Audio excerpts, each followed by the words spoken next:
Welcome to Eenadu ఈ Pratibha. This is Eshwar. So ఈ వీడియోలో మనం ఏప్రిల్ 2024 కరెంట్ అఫైర్స్ని డిస్కస్ చేసుకోబోతూ ఉన్నాం.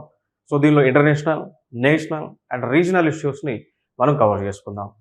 సో దానితో పాటు ఈ నేషనల్ ఇంటర్నేషనల్లోనే డిస్కస్ చేసే సమయంలోనే మనం సమిట్స్ కావచ్చు, persons and news, places and news, దాంతోపాటు సైన్స్ అండ్ టెక్నాలజీకి సంబంధించినటువంటి అంశాలు ఏవైతే ఐఐటీలు న్యూస్లో ఉన్నాయో వాటికి సంబంధించిన అంశాలు ఇవన్నీ కూడా మనం డిస్కస్ చేద్దాం ఇక్కడ. సో ముందుగా చూద్దాం. ఇక్కడ telecom industry seeks ban on illegal wifi 6E routers అనేటువంటిది మన న్యూస్లో కనిపిస్తూ ఉంది అండి. సో భారతదేశంలో ఉన్నటువంటి ఒక యూనియన్ ఉంటుంది, దాన్ని మనం పిలుస్తాము cellular operators association of India. So కోయిగా పిలుస్తూ ఉంటాం. సో వీళ్ళు గవర్నమెంట్ ఆఫ్ ఇండియాని రిక్వెస్ట్ చేశారు అండి. ఏమని రిక్వెస్ట్ చేశారు అంటే ఆన్లైన్ ప్లాట్ఫామ్స్ అనగా అమెజాన్ కానీ, ఫ్లిప్కార్ట్ కానీ, సో ఇట్లాంటి ఆన్లైన్ ప్లాట్ఫామ్స్లో కొందరు ఈ వైఫై 6E అనేటువంటి ఒక రౌటర్ని అమ్ముతా ఉన్నారు అండి. ఓకేనా. సో దీన్ని బ్యాన్ చేయమని గవర్నమెంట్ ఆఫ్ ఇండియాకి ఈ యొక్క అసోసియేషన్ రిక్వెస్ట్ చేయడం జరిగింది. అర్థమైందా? మరి ఎందుకు బ్యాన్ చేయమంటున్నారు అనేటువంటి అంశంలోకి వెళ్ళినట్లయితే ఈ వైఫై 6E రూటర్స్ అనేటువంటివి జనరల్గా సిగ్నల్ని 6 GHz ట్రాన్స్మిట్ చేస్తూ ఉంటాయి. అర్థమైందా? సో ఈ రౌటర్స్ వాడడం వల్ల ఏమవుతుంది అంటే ఇప్పుడు ఏవైతే ఇంటర్నెట్ని మనకి సప్లై ఇస్తూ ఉన్నారో వారు యూజ్ చేసేటువంటి బ్యాండ్ ఏంటి అంటే 5 బ్యాండ్. సో 5 GHz బ్యాండ్ అండి. అర్థమైందా? సో 5GHz వాడుతూ ఉన్నారు. సో ఇప్పుడు జనరల్గా ఇప్పుడు మన భారతదేశంలో కూడా ఓన్లీ ఉన్నది 5G మాత్రమే ప్రస్తుతానికి ఉన్నది. ఈ వైఫై 6GHz సంబంధించింది ఏంటి అంటే it is related to 6G services అండి. అర్థమైందా? సో మన భారతదేశంలో ఇప్పటి వరకు డెవలప్ అయింది 4G 5G మాత్రమే డెవలప్ అయింది, ఇంకా 6G డెవలప్ అవ్వలేదు. బట్ కొందరు ఈ ఆన్లైన్ ప్లాట్ఫామ్స్లో ఈ వైఫై 6E రౌటర్స్ అనేటువంటివి యూజ్ చేయడం ద్వారా ఇవేం చేస్తా ఉన్నాయి అంటే ఏదైతే సిగ్నల్ మనకి ఇంటర్నెట్ సర్వీస్ ప్రొవైడర్స్ నుంచి, సో ఐఎస్పీల ద్వారా వచ్చేటువంటి సిగ్నల్ ఏదైతే ఉందో దాన్ని ఎక్కువ గ్రాస్ప్ చేస్తూ ఉంటుందండి. చేసి ఇక్కడ వైఫైని ట్రాన్స్మిట్ చేస్తుంది అనమాట. సో దీని స్పీడ్ జనరల్గా ఇప్పుడు ఈ 6 GHz యొక్క స్పీడ్ మనం చూసాము అనుకోండి. So 1.8 Gbps. సో ఎంత స్పీడ్ ఉంటుంది అంటే 1.8 GB/s ఉంటుంది. అంత స్పీడ్ ఇది డేటాని ట్రాన్స్ఫర్ చేస్తూ ఉంది. బట్ ఇండియాలో ఈ కెపాసిటీ ఉందా? ఇప్పుడు 6G ఫెసిలిటీస్ ఇండియాలో ఉన్నాయా? లేవు. బట్ ఉన్నదంతా 5G మాత్రమే. సో ఈ రౌటర్స్ చేసేటువంటి కార్యక్రమం ఏంటి అంటే ఏవైతే భారతదేశంలో లేనటువంటి సిగ్నల్ ఉందో దాన్ని ట్రాన్స్మిట్ చేస్తూ ఉన్నాయి, అంటే వేగంగా ట్రాన్స్మిట్ చేస్తూ ఉన్నాయి. దీనివల్ల ఏమవుతుందంటే దాని యొక్క బర్డెన్ అంతా కూడా ఇంటర్నెట్ సర్వీస్ ప్రొవైడర్స్ పైన పడుతూ ఉంది. దానితో పాటు జనరల్గా రౌటర్స్ వాడేటువంటి ఎవరైతే ఉంటారో ఇప్పుడు మనం ఇళ్లలో వాడే 5G రౌటర్స్ ఏవైతే ఉన్నాయో సో వాటిపైన ఎక్కువ ప్రభావం పడి వాళ్ళకి స్లో ఇంటర్నెట్ వస్తూ ఉంది. అర్థమైందా? సో అందుకు దీన్ని బ్యాన్ చేయమని గవర్నమెంట్ ఆఫ్ ఇండియాని cellular operators association of India వాళ్ళు రిక్వెస్ట్ చేయడం జరుగుతూ ఉంది. ఓకేనా. సో ఇది ఇక్కడ ఇంపార్టెంట్గా మనం గుర్తుపెట్టుకోవాల్సినటువంటి అంశాలు. ఈ కోవలోనే గతంలో ఇప్పుడు యాక్చువల్గా ఈ అంశం సైన్స్ అండ్ టెక్నాలజీకి సంబంధించినటువంటి అంశం. సో ఈ కోవలోనే గతంలో మనకి కొన్ని క్వశ్చన్స్ని అడగడం జరిగింది. అర్థమైందా? సో లైఫై టెక్నాలజీ అనేటువంటిది అడిగారండి. అర్థమైందా? So Li-Fi technology. సో ఇటీవల అంటే గతంలో అడిగినటువంటి క్వశ్చన్స్, ఇటీవల వార్తల్లో నిలిచిన లైఫై అనేటువంటి టెక్నాలజీ యొక్క ఫుల్ ఫామ్ ఏంటి అని చెప్పేసి అడిగారండి. అర్థమైందా? సో ఫుల్ ఫామ్ ఏంటి అని అడిగి ఉన్నారు. సో ఫుల్ ఫామ్ లైఫై యొక్క ఫుల్ ఫామ్ ఏంటి అంటే లైట్ ఫెడలిటీ అంట. లైట్ ఫెడలిటీగా పిలుస్తాము అండి. అర్థమైందా? So light ఫెడలిటీ. సో ఈ లైఫైలో ఏం చేస్తాము అంటే ఇప్పుడు ఏదైతే మన వైఫై ద్వారా వైర్లెస్ ఫెడలిటీ అనేటువంటి దీని ద్వారా మనం ఏం చేస్తూ ఉన్నాము, సిగ్నల్ని ట్రాన్స్మిట్ చేస్తూ ఉన్నాము. ఇక్కడ ఈ లైఫైలో ఏం చేస్తాము అంటే ఇంటర్నెట్ రావడం కోసం లైట్ ద్వారా సిగ్నల్ని ట్రాన్స్మిట్ చేస్తూ ఉంటాం.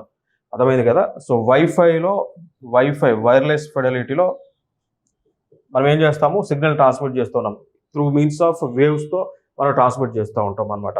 వైఫైలో వేవ్స్ ద్వారా సిగ్నల్ ట్రాన్స్మిట్ చేస్తే లైఫై అనేటువంటి ఒక కొత్త టెక్నాలజీ ద్వారా మనం ఏం చేస్తాము అంటే ఇంటర్నెట్ సిగ్నల్ని లైట్ ఉపయోగించుకొని ట్రాన్స్మిట్ చేస్తూ ఉంటాము అండి. అర్థమైందా?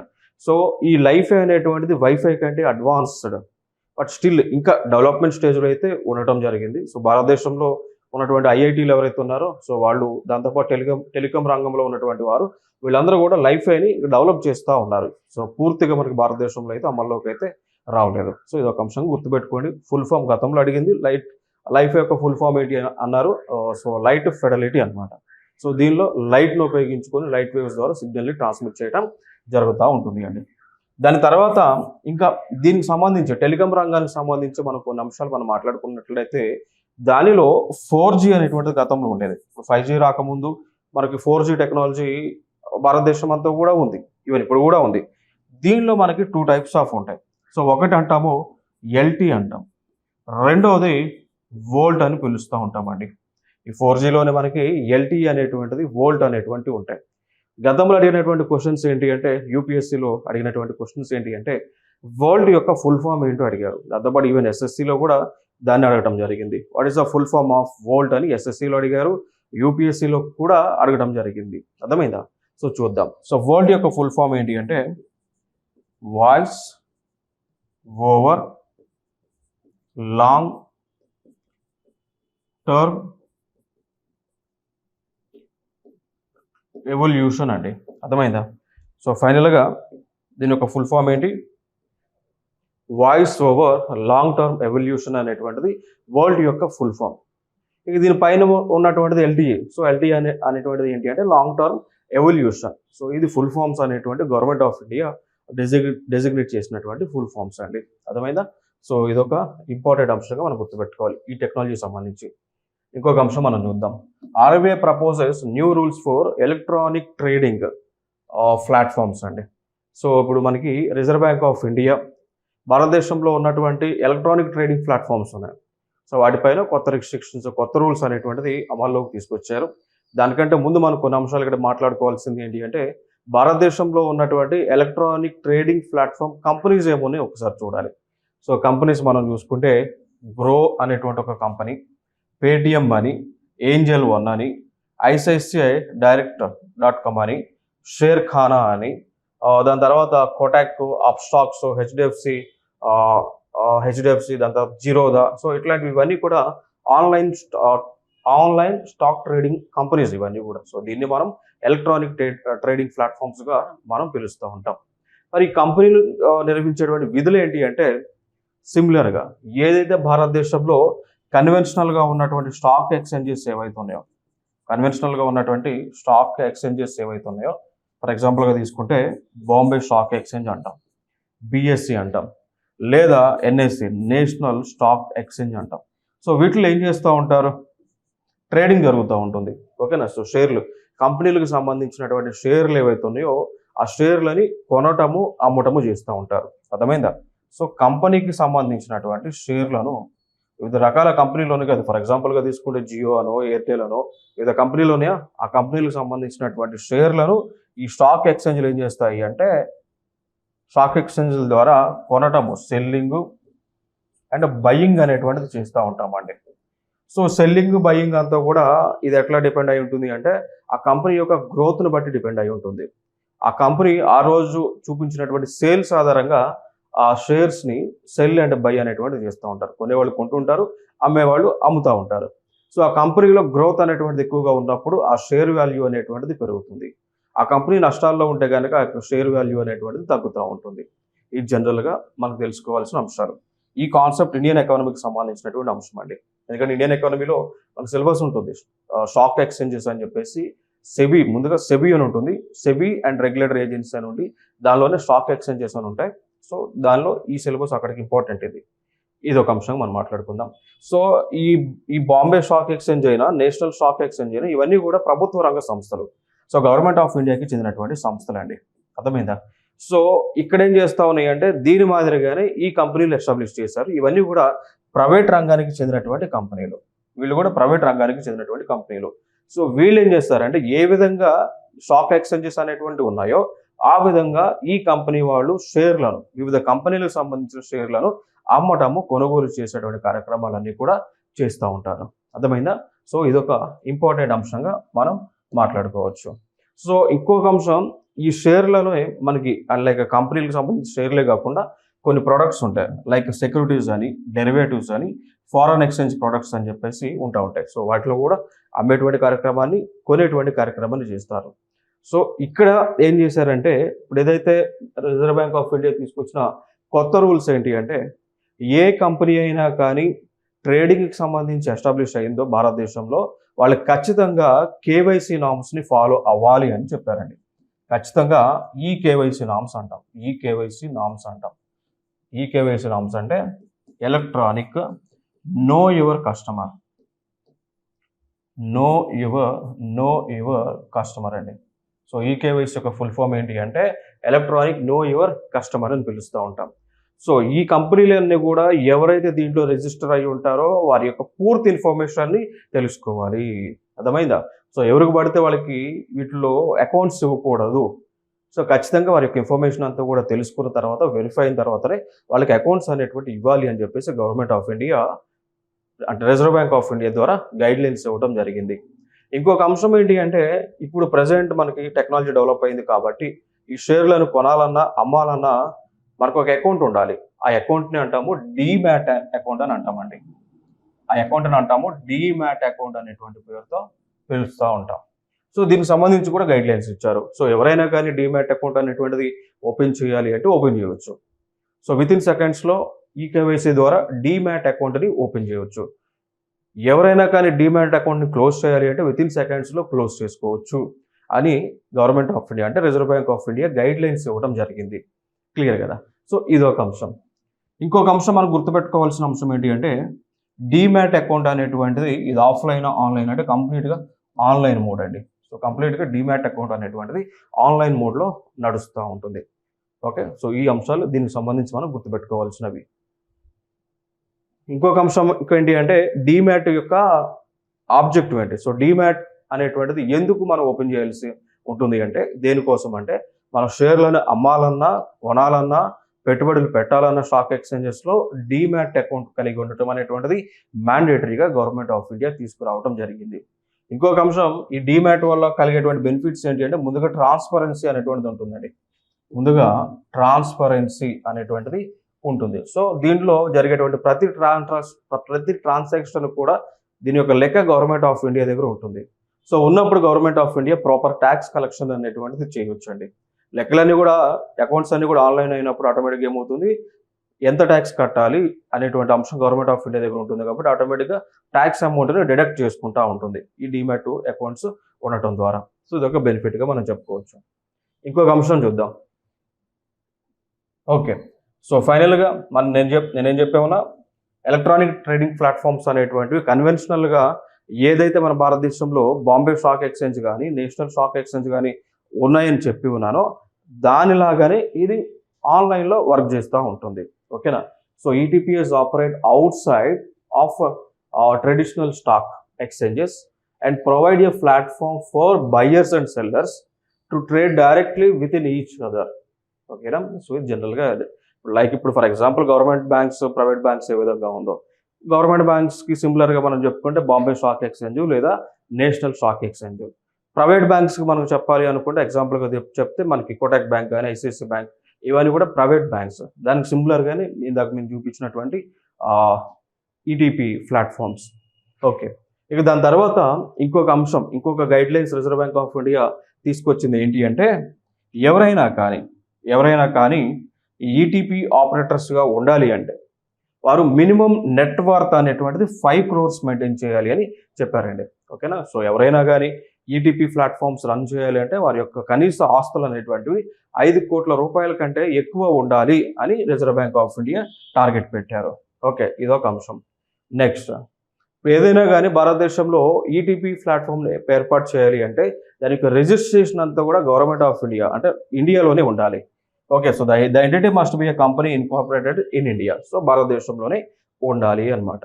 ఓకే, ఇంకొక అంశం, non-resident shareholding in the entity must comply with all applicable laws and regulations including Foreign Exchange and Management Act 1999. So ఇక్కడ ఏమంటున్నారంటే, ఫర్ ఎగ్జాంపుల్ ఇప్పుడు ఈటీపీస్లో, ఈ ఎలక్ట్రానిక్ ట్రేడింగ్ ప్లాట్ఫామ్స్లో ఇన్వెస్ట్మెంట్ పెట్టుబడులు ఎవరు పెట్టవచ్చు? ఓన్లీ భారతీయులే పెట్టవచ్చా, ఫారినర్స్ పెట్టవచ్చా? ఇద్దరు పెట్టవచ్చు. సో విదేశాలకు చెందినటువంటి వారు పెట్టుబడులు పెట్టవచ్చు, భారతదేశానికి చెందినటువంటి వారు కూడా ఈటీపీ ప్లాట్ఫామ్స్లో పెట్టుబడి పెట్టవచ్చు. ఓకేనా. ఈవెన్ స్టాక్ ఎక్స్చేంజెస్లో కూడా ఇండియన్స్ పెట్టవచ్చు, ఫారినర్స్ పెట్టవచ్చు. బట్ ఎవరైతే పెట్టుబడులు పెడుతూ ఉన్నారో వాళ్ళు ఒక చట్టాన్ని ఖచ్చితంగా పాటించాల్సి ఉంటుంది. వెరీ ఇంపార్టెంట్ అది యాక్ట్. దాని ఫుల్ ఫామ్ గతంలో అడిగారు, దాని యొక్క ఇయర్ కూడా అడిగారు అండి. సో ఆ చట్టాన్ని మనం పిలుస్తాము ఫెమా అని పిలుస్తామండి. గతంలో అడిగినటువంటిది ఏంటి అంటే what is the full form of FEMA, what is the full form of FEMA which is related to economy అని చెప్పేసి అడిగారు. సో ఫెమా అంటే ఇక్కడే ఉంది కదా, ఫారెన్ ఎక్స్చేంజ్ మేనేజ్మెంట్ యాక్ట్ అండి. మరి దీన్ని ఏ సంవత్సరంలో తీసుకురావడం జరిగింది భారతదేశంలో అన్నప్పుడు 1999లో తీసుకొచ్చారు అండి. అర్థమైందా. సో 1999లో తీసుకురావడం జరిగింది ఈ యొక్క చట్టాన్ని. సో ఈ చట్టం దేనికి సంబంధించింది అంటే, ఫెమా అనేటువంటి ఒక చట్టం దేనికి సంబంధించింది అంటే, ఎవరైతే ఫారినర్స్ విదేశీయులు భారతదేశంలో పెట్టుబడి పెట్టబోతా ఉన్నారో వారికి సంబంధించి అంటే ఏ గైడ్ లైన్స్ ఫాలో అవ్వాలి అనేటువంటిది ఈ చట్టంలో ఉంటుంది అండి. ఓకేనా. సో ఇదొక అంశంగా మనం గుర్తుపెట్టుకోండి. ఇంకొక అంశం మనం చూద్దాం. సో ఇక్కడ G7కి సంబంధించి ఎనర్జీ మినిస్టర్స్ మీటింగ్ జరిగింది. G7కి సంబంధించి ఎనర్జీ మినిస్టర్స్, సో ఎవరైతే ఇప్పుడు మనకి ఎలక్ట్రిసిటీకి సంబంధించి మినిస్టర్లు ఎట్లా ఉంటారో అట్లా ఆ మినిస్టర్లు సంబంధించిన మీటింగ్ జరిగింది. అర్థమైందా. సో జరిగినటువంటి ప్లేస్ మనం చూసుకున్నట్లయితే అది ఇటలీ అనేటువంటి ఒక దేశంలో జరిగింది. మరి జరిగినటువంటి టైం కూడా మనం చూస్తే అది ఏప్రిల్ నుంచి మొదలుకొని సో 29 to 30 అండి. So 29 to 30. So G7 summit meeting అనేటువంటిది లైక్ మనం చూసుకున్నట్లయితే ఎనర్జీ మినిస్టర్స్ మీటింగ్ వచ్చి ఇటలీ దేశంలో ఏప్రిల్ 29 నుంచి 30 మధ్య జరగడం జరిగింది. సో దీనిలో వీళ్ళు తీసుకున్నటువంటి డెసిషన్స్ మనకి ఇంపార్టెంట్. ఇక్కడ ఏదైనా ఒక సమ్మిట్ జరిగినప్పుడు ఏమడుగుతా ఉన్నారంటే క్వశ్చన్స్, ఆ సమ్మిట్లో వాళ్ళు తీసుకున్నటువంటి డెసిషన్స్ ఏమేమి ఉన్నాయో అవన్నీ కూడా అడుగుతూ ఉన్నారు. సో దీనిలో వీళ్ళు ప్రధానంగా తీసుకున్నటువంటి డెసిషన్స్ ఏంటి అంటే, ప్రపంచంలో ఉన్నటువంటి థర్మల్ పవర్ ప్లాంట్స్ ఏవైతే ఉన్నాయో వాటిని రాబోయేటువంటి 2035 కల్లా షట్ డౌన్ చేయాలి అని వాళ్ళు ఒక డెసిషన్ని తీసుకోవడం జరిగిందండి. అర్థమైందా. సో భారతదేశంలో కాదు, ప్రపంచ దేశాల్లో ఉన్నటువంటి బొగ్గు ద్వారా విద్యుత్తును ఉత్పత్తి చేసేటువంటి ఈ థర్మల్ పవర్ ప్లాంట్స్ ఏవైతే ఉన్నాయో వాటిని కంప్లీట్గా మూసేయాలి అని, ఏ సంవత్సరానికి 2035కి మూసివేయాలి అని చెప్పేసి టార్గెట్ పెట్టుకోవడం జరిగింది. ఓకేనా. సో ఇదొక ఇంపార్టెంట్ అంశంగా గుర్తుపెట్టుకోండి. బట్ ఈవెన్ మన భారతదేశంలో ఈ థర్మల్ పవర్ ప్లాంట్స్ చూసుకుంటే, ఫర్ ఎగ్జాంపుల్గా తీసుకుంటే తెలంగాణలో KTPS అని ఉంటుంది, Kothagudem thermal power station. Kothagudem thermal power station తెలంగాణలో ఉంటుంది. దాని తర్వాత ఇటీవలనే మనం చూసుకున్నట్లయితే యాదాద్రి థర్మల్ పవర్ స్టేషన్ కూడా నిర్మిస్తూ ఉన్నారు. ఇంకో టార్గెట్ కూడా పెట్టుకున్నారు ఆల్రెడీ. సో రాబోయేటువంటి 2025కి 4000 మెగావాట్ల విద్యుత్తును ఉత్పత్తి చేయాలనేటువంటి ఒక టార్గెట్ను కూడా పెట్టుకున్నారు. ఓకేనా. ఇవి తెలంగాణలో ప్రధానంగా మనం ఉన్నటువంటివి. ఈవెన్ ఆంధ్రప్రదేశ్లో కూడా మనకి ఈ థర్మల్ పవర్ ప్లాంట్స్ ఉన్నాయి. ఫర్ ఎగ్జాంపుల్ తీసుకుంటే విజయవాడ థర్మల్ పవర్ స్టేషన్ అంటాం, లేదా నార్ల తాతయ్య పవర్ స్టేషన్ అంటాం, లేదా ఇంకొకటి ల్యాంకో పవర్ స్టేషన్ ఉంటుంది, ల్యాంకో థర్మల్ పవర్ స్టేషన్ అని ఉంటుంది. అర్థమైందా. సో ఇవన్నీ కూడా మనకి ఆంధ్రాలో ఉన్నటువంటివి, ఇవేమో తెలంగాణలో ఉన్నటువంటి థర్మల్ పవర్ స్టేషన్స్. అట్లా భారతదేశంలో వివిధ ప్రాంతాల్లో బొగ్గు ద్వారా విద్యుత్ ఉత్పత్తి చేసేటువంటి పవర్ ప్లాంట్స్ చాలా ఉండటం జరిగింది. వాటి మొత్తాన్ని కూడా మూసేయండి అని వీళ్ళు ఒక తీర్మానం చేసుకోవడం జరిగింది. సో దీనిలో ఇండియా కూడా సిగ్నేటరీగా కూడా ఉంది. సో ఇది ఒక అంశంగా గుర్తుపెట్టుకోండి. సో మరి మూసేస్తే పవర్ జనరేషన్ మనకి ఎట్లా వస్తుంది? ఇప్పుడు భారతదేశంలో కాదు, ప్రపంచ దేశాల్లో విద్యుత్ బొగ్గు ద్వారా విద్యుత్ ఉత్పత్తి అయ్యేటువంటి ఎలక్ట్రిసిటీ పవర్ ప్లాంట్స్ మూసేస్తే మనకి ఎట్లా పవర్ వస్తుంది అంటే, వాళ్ళు ఏమి సజెస్ట్ చేస్తూ ఉన్నారంటే గో ఫర్ అంటే వీళ్ళు ఏం చెప్తా ఉన్నారంటే, ఏదైతే కాలుష్యాన్ని క్రియేట్ చేయి ఉండేటువంటివి ఉంటాయో, కన్వెన్షనల్ ఏవైతే ఉంటాయో, ఓకేనా. సో ఫాజిల్ ఫ్యూల్స్ కాకుండా నాన్ ఫాజిల్ ఫ్యూల్స్ ద్వారా విద్యుత్తుని ఉత్పత్తి చేయమని చెప్తా ఉన్నారు. ఫర్ ఎగ్జాంపుల్గా నాన్ ఫాజిల్ ఫ్యూల్స్ అన్నాము అంటే మనం చెప్పుకోవచ్చు విండ్ ఎనర్జీ. సో విండ్ ద్వారా, గాలి ద్వారా విద్యుత్తును ఉత్పత్తి చేసి వాడుకోండి అంటున్నారు. ఇంకోటి సోలార్ ఎనర్జీ. సో సౌరశక్తి ద్వారా విద్యుత్ని ఉత్పత్తి చేసుకోండి అని చెప్తా ఉన్నారు, సోలార్ ఎనర్జీ. దాని తర్వాత జియో థర్మల్ ఎనర్జీ అంటాం. జియో థర్మల్ ఎనర్జీ అండి. సో జియో థర్మల్ ఎనర్జీ అంటే జనరల్గా ఇది మనకి ఏమవుతుంది అంటే అర్త్ నుంచి, భూమిలో మనకి కొన్ని ప్లేసెస్లో ఆటోమేటిక్గా వేడి బయటకు వస్తూ ఉంటుంది. అర్థమైందా? సో భూమి నుంచి వేడి బయటకు వస్తూ ఉంటుంది. ఆ వేడి బయటకు వచ్చే సమయంలో అక్కడ నీరు ఉందనుకోండి, వాటర్ ఉందనుకోండి, అవి వేడి అవుతూ ఉంటాయి. సో వేడయ్యి అక్కడ స్టీమ్, పొగ అనేటువంటిది జనరేట్ చేస్తారు. సో జనరేట్ అవుతుంది, ఆటోమేటిక్గా న్యాచురల్గా జనరేట్ అవుతుంది. దానికి ఎగ్జాంపుల్గా తీసుకుంటే మీరు యునైటెడ్ స్టేట్స్ ఆఫ్ అమెరికాలో ఎల్లో స్టోన్ నేషనల్ పార్క్ అని ఉంటుంది. అంటే జియో థర్మల్ ఎనర్జీకి ఎగ్జాంపుల్కి మనం తీసుకోవాలి అంటే యునైటెడ్ స్టేట్స్ ఆఫ్ అమెరికాలో ఎల్లో స్టోన్ నేషనల్ పార్క్ అని ఉంటుందండి. ఎల్లో స్టోన్ నేషనల్ పార్క్ అనేటువంటిది ఉంటుంది.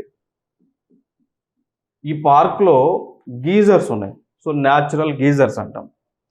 అంటే ఇది వన్ ఆఫ్ ద బిగ్గెస్ట్ అన్నట్టు. ఓకేనా? సో ఎల్లో స్టోన్ నేషనల్ పార్క్లో న్యాచురల్గా వేడి నీళ్ళని ప్రొడ్యూస్ చేసేటటువంటి గీజర్స్ అనేటువంటివి ఉన్నాయి. సో గీజర్స్ అనేటువంటి ఎట్లా ఏర్పడినాయి? ఈ నేషనల్ పార్క్లో ఉన్నటువంటి భూమి ఏదైతే ఉందో దాని నుంచి ఆ లోపల, ఇప్పుడు ఫర్ ఎగ్జాంపుల్ మనకి లేయర్స్ చూసాం కదా, భూమికి లేయర్స్ అని ఉంటాయి. ఏది? పైన క్రస్ట్ అని, కింద మ్యాంటిల్ అని, కోర్ అని ఉంటామా? సో మ్యాంటిల్ నుంచి క్రస్ట్ పగిలిపోయి ఆ క్రస్ట్ ద్వారా భూమి లోపల ఉండేటువంటి వేడి అంతా కూడా బయటకు వస్తూ ఉంది. ఇంకొక అంశం, ఇప్పుడు మనకి క్రస్ట్ లోపలికి పోతే నీళ్లు ఉంటాయి కదా, water table, ground water table ఉంటుందా, నీరు ఉంటాయా? ఆ నీరు మ్యాంటిల్ నుంచి వచ్చేటువంటి వేడి కలిసి నీరంతా కూడా అక్కడ పొంగుతూ ఉంటుంది ఈ యొక్క ఎల్లో స్టోన్ నేషనల్ పార్క్లో. అర్థమైందా? సో ఇక్కడ విద్యుత్తులు ఉత్పత్తి చేస్తూ ఉన్నారు. అట్లా విద్యుత్తులు ఉత్పత్తి చేసేటువంటి దాన్ని ఏమంటాము అంటే జియో థర్మల్ ఎనర్జీగా పిలుస్తూ ఉంటాం. అర్థమైందా? సో ఇది కూడా న్యాచురల్ ప్రాసెస్ అండి. మీరు ప్రధానంగా ఇక్కడ ఇంకొక అంశాన్ని మనం గుర్తుపెట్టుకోవాల్సిన అంశాలు ఏంటి అంటే, ప్రీవియస్ ఇయర్ క్వశ్చన్ ఇది, లైక్ అంతకుముందు జరిగిన ఆర్ఆర్బి ఎన్టీపీసీలో అడిగినటువంటి క్వశ్చన్ అండి. ఆర్ఆర్బి ఎన్టీపీసీ ఏదైతే జరిగిందో సో దానిలో అడగటం జరిగింది. ఎల్లో స్టోన్ నేషనల్ పార్క్ అనేటువంటిది ఏ దేశంలో ఉంది అని చెప్పేసి అడిగారు. So United states of America. ఇంకొక క్వశ్చన్, గతంలో ఇంకొక క్వశ్చన్ అడగడం ఏం జరిగింది అంటే గివ్ మీ అంటే like which among the following is an example for geothermal energy generator అన్నారు. సో క్రింది వానిలో జియోథర్మల్ ఎనర్జీని ఉత్పత్తి చేయడానికి జనరేటర్గా ఉన్నటువంటి ఏ ప్లేస్ ఏది అని అడిగారు. సో అదే yellow stone national park, United states of అమెరికాలో ఉంటుంది అండి. అర్థమైందా? సో ఇది జియోథర్మల్ ఎనర్జీకి ఎగ్జాంపుల్గా మనం చెప్పుకోవచ్చు. సో నాన్ ఫాజిల్ ఫ్యూల్స్ ఏవైతే ఉన్నాయో అంటే విండ్ కానీ, సోలార్ కానీ, జియోథర్మల్ కానీ, న్యాచురల్గా సహజంగా దొరికేటువంటి న్యాచురల్ గ్యాస్ కానీ, like what we can say bio energy కానీ, సో వాటి నుంచి విద్యుత్తును ఉత్పత్తి చేయండి అని వీళ్ళు టార్గెట్ అయితే పెట్టుకున్నారు. ఇంకొక అంశం మీరు ఇక్కడ గుర్తుపెట్టుకునేది 2035 గుర్తుపెట్టుకోండి, అడగడానికి కూడా స్కోప్ ఉంటుంది. అంటే ప్రపంచ దేశాలన్నీ కూడా ఏ సంవత్సరంలోపు పవర్ ప్లాంట్స్ని, కోల్ బేస్డ్ పవర్ ప్లాంట్స్ని షట్ డౌన్ చేయాలని టార్గెట్ పెట్టుకున్నారు. 2035కి క్లోజ్ చేయాలి అని టార్గెట్ పెట్టుకున్నారు. ఎందుకంటే ఇయర్స్ అడుగుతూ ఉన్నారు. చాలాసార్లు కూడా మనం చూస్తూ ఉంటాం ఇయర్స్కి సంబంధించి 2030 ఎక్కువగా కనిపిస్తూ ఉంటుంది. 2030 కారణం ఏంటి అంటే 2030 కల్లా ప్రపంచ దేశాలన్నీ కూడా United nations sustainable development goals ఏవైతే ఉన్నాయో, వాటిని సాధించాలి అని ఒక టార్గెట్ని అయితే పెట్టుకోవడం జరిగింది. అర్థమైందా? సో అట్లా తరచుగా 2030 అడుగుతూ ఉన్నారు. ఇంకా ఇటీవల ఇంకొక ఇయర్ని అడుగుతూ ఉన్నారు తరచుగా. ఆ సంవత్సరం ఏంటి అంటే 2050 అండి. 2050 ఈ సంవత్సరంని తరచుగా అడుగుతూ ఉన్నారు. ఈ 2050 ఏంటి అంటే ప్రపంచ దేశాలన్నీ కూడా నెట్ జీరో ఎమిషన్స్ని సాధించడానికి టార్గెట్ పెట్టుకున్నారు. So net zero ఎమిషన్స్ని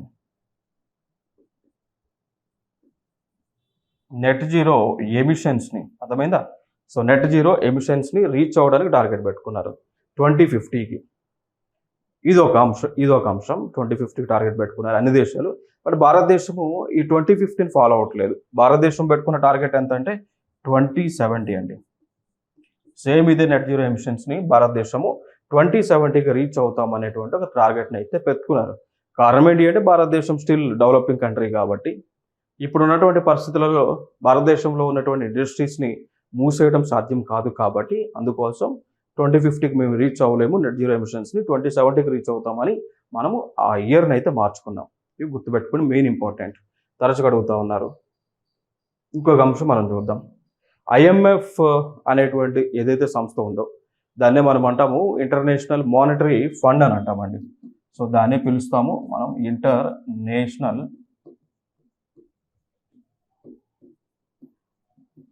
monetary fund అని పిలుస్తాం. సో ఇంటర్నేషనల్ మానిటరీ ఫండ్గా మనం ఐఎంఎఫ్ని పిలుస్తూ ఉండమండి. సో ఇది ఒక అంశంగా మనం గుర్తుపెట్టుకుందాం. సో ఇక్కడ ఈ ఇంటర్నేషనల్ మానిటరీ ఫండ్ ఏం చేసింది అంటే పాకిస్తాన్ అనేటువంటి ఒక దేశానికి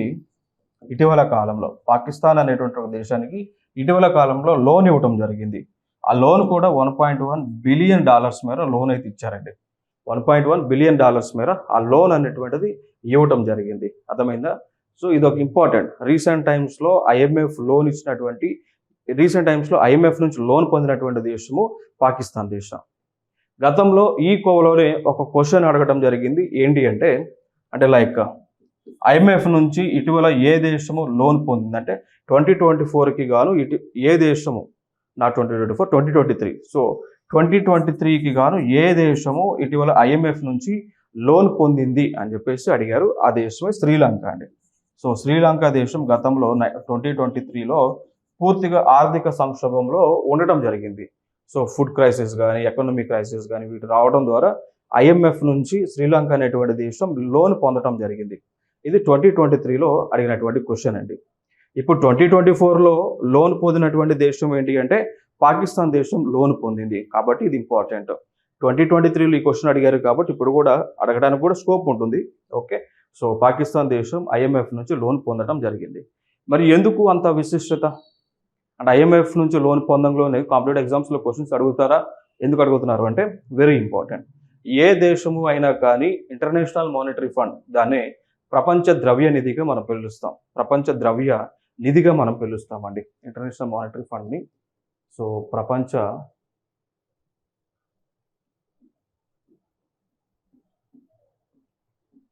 ద్రవ్య నిధిగా మనం పిలుస్తూ ఉంటాం.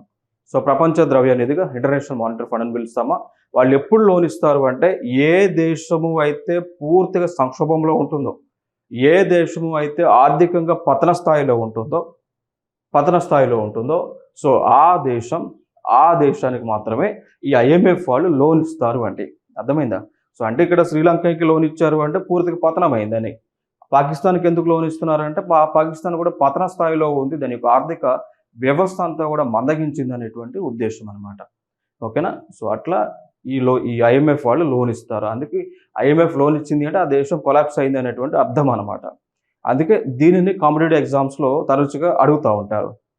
ఇంకొక అంశం మనం చూద్దాం. ఇక్కడ వరల్డ్ బ్యాంక్ అని ఉంటుంది, ప్రపంచ బ్యాంక్ అంటాం దాన్ని. సో ప్రపంచ బ్యాంక్ మాత్రం లోన్లు ఇస్తుంది. ఈ ప్రపంచ బ్యాంక్ లోన్లు ఇచ్చేది మాత్రము అది తరచుగా జరుగుతుంది. సో ప్రపంచ బ్యాంక్ డెవలప్మెంట్ కోసం లోన్స్ ఇస్తుందండి. ఇప్పుడు ఫర్ ఎగ్జాంపుల్ మన దగ్గర ప్రపంచ బ్యాంక్ నుంచి మన భారతదేశంలో ఉన్నటువంటి చాలా రాష్ట్రాలు కూడా లోన్లు తెచ్చుకోవడం జరిగింది. సో అది డెవలప్మెంట్ కోసం వాడతారు. ఐఎంఎఫ్ నుంచి లోన్ తెస్తే కనుక దాన్ని ఆ దేశం యొక్క ఎకానమీని రిట్రైవ్ చేయడానికి వాడుతుంటారు. సో రెండింటి మధ్య వ్యత్యాసాన్ని చూడండి. ఇంకొక అంశం, మరి ప్రస్తుతం ఐఎంఎఫ్ యొక్క మేనేజింగ్ డైరెక్టర్ ప్రస్తుతం వచ్చేసి క్రిస్టలీనా జార్జివా ఉన్నారండి. సో ఐఎంఎఫ్ యొక్క మేనేజింగ్ డైరెక్టర్ వచ్చి క్రిస్టలీనా జార్జివా వారైతే ఉన్నారు. ఇంకొక అంశం గతంలో అడగటం జరిగింది అండి. ఓకేనా? ఏమని అడిగారంటే బ్రెటన్ వుడ్స్ కాన్ఫరెన్స్ ద్వారా ఏర్పాటైనటువంటి సంస్థ ఏది అని చెప్పేసి అడిగారు. గతంలో అడిగినటువంటి క్వశ్చన్, బ్రెటన్ వుడ్స్ కాన్ఫరెన్స్ ద్వారా ఏర్పాటు అయినటువంటి సంస్థ ఏది అన్నారు. అదే ఐఎంఎఫ్, ఇంటర్నేషనల్ మానిటరీ ఫండ్ అనేటువంటి సంస్థ ఏర్పాటు అవడం జరిగింది. ఓకేనా? సో ఇది ఒక ఇంపార్టెంట్ ఏరియా. ఇది ఏర్పాటైంది కూడా July 1944. So United states of అమెరికాలో బ్రెటన్ వుడ్స్ అనేటువంటి ఒక ప్లేస్ ఉంటుంది. ఆ ప్లేస్లోనే యునైటెడ్ స్టేట్స్ ఆఫ్ అమెరికాలో బ్రెటన్ వుడ్స్ అనేటువంటి ఒక ప్లేస్ ఏదైతే ఉంటుందో సో ఆ ప్లేస్లోనే మీటింగ్ జరిగింది కాబట్టి అందుకే దీన్ని బ్రెటన్ వుడ్స్ కాన్ఫరెన్స్గా పిలుస్తారండి. ఇంకొక క్వశ్చన్ గతంలో అడిగారు, what is the brain child of Bretton Woods conference అని గతంలో ఇంకొక క్వశ్చన్ అడిగారు. దాని ఆన్సరే ఐఎంఎఫ్, ఇంటర్నేషనల్ మానిటరీ ఫండ్గా మనం చెప్తా ఉంటాం. ఓకేనా? సో ఇదొక ఇంపార్టెంట్ అంశం. So so international monetary fund అనేటువంటిది ఐక్యరాజ్య సమితిలో పనిచేసేటువంటి ఒక అంతర్జాతీయ సంస్థగా మనం గుర్తుపెట్టుకోవాలి. ఇంకొక అంశం, ఈ యొక్క ఇంటర్నేషనల్ మానిటరీ ఫండ్ యొక్క ఫౌండర్స్ మనం చూసుకుంటే ఒకటి జాన్ మెయినర్డ్ కీనస్, ఎకనామిస్ట్ ఈయన. So John Maynard Keynes and Harry Dexter White, వీళ్ళు ఈ యొక్క ఐఎంఎఫ్ యొక్క ఫౌండర్స్గా మనం చెప్పుకోవచ్చు అండి. ఓకేనా? So that important area. ఇంకొక అంశం చూద్దాం. Meteoroid impact form Luna crater in Gujarat. So సింపుల్గా ఇక్కడ ఏంటి అంటే, ఇప్పుడు మన భూమి ఏదైతే ఉందో, సో ఇప్పుడు మన అర్త్ ఏదైతే ఉందో ఇదేం చేస్తుంది, సూర్యుడి చుట్టూ తిరుగుతూ ఉంటుంది కదా. సూర్యుడు ఫిక్స్డ్గా ఉంటే మన భూమి సూర్యుడి చుట్టూ ప్రదక్షిణ చేస్తూ ఉంటుంది. అట్లా గ్రహాలన్నీ కూడా, సోలార్ సిస్టంలో ఉన్నటువంటి గ్రహాలన్నీ కూడా సూర్యుడి చుట్టూ ఇవన్నీ కూడా వివిధ డిస్టెన్స్లో ప్రదక్షిణ చేస్తూ ఉంటాయండి. ఈ గ్రహాలతో పాటు మెటరాయిడ్స్ అంటాం, వాటిలో ఉల్కలు అంటామండి. మెటరాయిడ్స్ అంటే ఉల్క. సో మెటరాయిడ్ అంటే ఉల్కలు అంటే కూడా చిన్న రాక్ సబ్స్టెన్సెస్, రాళ్ళు లాంటివి. అవి కూడా ఇక్కడ ఏం చేస్తూ ఉంటాయి, సూర్యుడి చుట్టూ తిరుగుతూ ఉంటాయి. దానితో పాటు ఆ ఉల్కలు అనేటువంటి లేదా ఆ రాళ్ళు అనేటువంటివి ఈ గ్రహాల చుట్టూ కూడా తిరుగుతూ ఉంటాయి. కొన్ని సందర్భాల్లో ఈ రాళ్ళు లేదా ఉల్కలు లేదా మెటరాయిడ్స్ అంటాం, ఇవి భూమి చుట్టూ తిరిగేటప్పుడు కొన్ని సందర్భాల్లో భూమి పైన పడుతుంటాయండి. అర్థమైందా? సో ఏవైతే ఇప్పుడు రాళ్ళు, ఈ ఉల్కలు లేదా మెటరాయిడ్స్ అంటామో, భూమి చుట్టూ తిరిగేటప్పుడు భూమికి ఉన్నటువంటి గురుత్వాకర్షణ శక్తి వలన ఆ రాళ్ళు అనేటువంటివి నేలపైన మన భారతదేశంలో లేదా భూమిపైకి వచ్చి పడుతుంటాయి. అట్లా ఒక రాయి, అదే ఉల్క, అది వచ్చి గుజరాత్ రాష్ట్రంలో పడింది అండి. సో గుజరాత్ రాష్ట్రంలో భుజ్ అనేటువంటి ఒక ప్లేస్ ఉంటుంది. సో భుజ్ అనేటువంటి ప్లేస్ పైన పడటం జరిగింది. అట్లా పడటం ద్వారా ఒక క్రేటర్ అనేటువంటిది ఏర్పాటైంది. క్రేటర్ అంటాం, క్రేటర్. సో మెటరాయిడ్ అనేటువంటిది భూమిపైన అంటే గుజరాత్ రాష్ట్రంలో భుజ్ అనేటువంటి ప్లేస్లో పడటం జరిగింది. పడిన తర్వాత ఒక క్రేటర్ అంటే ఈ విధంగా చూసారా, దీని ఏమంటామంటే క్రేటర్ అంటే ఒక లోయ ప్రాంతం అంటాం. అంటే లైక్ ఇప్పుడు వ్యాలీ అనొచ్చు, కానీ వ్యాలీ ఎందుకు అన్నాము అంటే, వ్యాలీ అనేటువంటిది నదులు ప్రవహించినప్పుడు లోయ, వ్యాలీలు ఏర్పడుతుంటాయి. బట్ ఎప్పుడైతే మెటరాయిడ్ అనేటువంటిది ఎప్పుడైతే భూమిని తాకి ఈ విధంగా మనకి ఒక హోల్ లాగా ఏర్పడితే దాన్ని క్రేటర్ అంటాం. అర్థమైందా? సో ఒక లోయలాగా ఏర్పడితే క్రేటర్ అంటాం. దీనికి పేరు పెట్టారు. ఏమని పేరు పెట్టారంటే లూనా అనేటువంటి పేరుతో పిలుస్తూ ఉన్నారండి. లూనా అనేటువంటి పేరుతో పిలుస్తూ ఉన్నారు. ఇదొక అంశం. సో క్రమేపీ కొన్ని సందర్భాల్లో ఏం జరిగింది అంటే, ఇట్లా ఏదైనా మెటరాయిడ్ అనేటువంటిది భూమిని గట్టిగా బలంగా తాకినప్పుడు ఇట్లా ఈ విధంగా ఏర్పడిద్ది. ఒకవేళ ఈ ప్లేస్లో పుష్కలంగా నీరు ఉన్నాయి అనుకోండి, అప్పుడేమైంది, భూమిలో ఉన్నటువంటి నీరు ఏవైతే ఉన్నాయో అవి వీటిలోకి వచ్చి ఫిల్ అవుతాయి. ఈ విధంగా ఫిల్ అవుతాయి అనమాట. సో నీరు, ఇదంతా కూడా నీరు. సో వీటిలో ఏమంటామంటే క్రేటర్ లేక్స్ అంటాం. వీటిలో ఏమంటాము అంటే మనం క్రేటర్ లేక్స్గా మనం పిలుస్తూ ఉంటాం. మరి ఇట్లా క్రేటర్ లేక్స్ అనేటువంటి భారతదేశంలో ఉన్నాయా? ఎస్, ఉన్నాయి. It is a previous year question. So భారతదేశంలో ఉన్నాయండి. దాని పేరే లోనార్ లేక్ అని పిలుస్తూ ఉంటాం. So lunar lake is an example for crater lake. So ఈ లోనార్ లేక్ అనేటువంటిది మహారాష్ట్రలో ఉండటం జరుగుతుంది. సో మహారాష్ట్రలో ఏర్పాటు అవడం జరిగింది అండి. అర్థమైందా? సో ఇది ఒక ఇంపార్టెంట్ అంశం. ఈవెన్ ఈ లోనార్ లేక్ అనేటువంటిది గతంలో న్యూస్లో ఉంది. ఎందుకు న్యూస్లో ఉంది అంటే, ఈ లోనార్ లేక్లో ఉన్నటువంటి నీరు అంతా కూడా పింక్ కలర్లోకి మారినాయండి. అర్థమైందా? సో లోనార్ లేక్లో ఉన్నటువంటి నీరు అంతా కూడా పింక్ కలర్లోకి మారడం వల్ల అది న్యూస్లో ఉండటం జరిగింది. దానిపైన వివిధ ఎగ్జామ్స్లో కూడా క్వశ్చన్స్ వచ్చాయి. లైక్ లోనార్ లేక్ ఏ రాష్ట్రంలో ఉంటుంది, మహారాష్ట్రలో ఉంటుంది, అట్లా క్వశ్చన్స్ అయితే వచ్చున్నాయి. మరి లోనార్ లేక్లో ఉన్నటువంటి నీరు పింక్ కలర్లోకి ఎందుకు మారింది అంటే, ఈ లోనార్ లేక్లో ఉన్నటువంటి నీటిలో ఆల్గియా అనేటువంటిది డెవలప్ అయిందండి.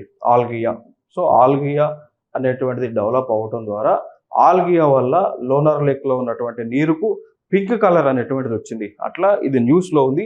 దానిపైన వివిధ ఎగ్జామ్స్లో క్వశ్చన్స్ని అడగడం జరిగింది. సో ఇది ఇంపార్టెంటే. ఇప్పుడు ప్రజెంట్ ఇది న్యూస్లో ఉంది కాబట్టి ఇది కూడా ఇంపార్టెంటే. ఇది న్యూస్లో ఉంది కాబట్టి ఇది కూడా ఇంపార్టెంటే. ఇంకొక అంశం చూద్దాం.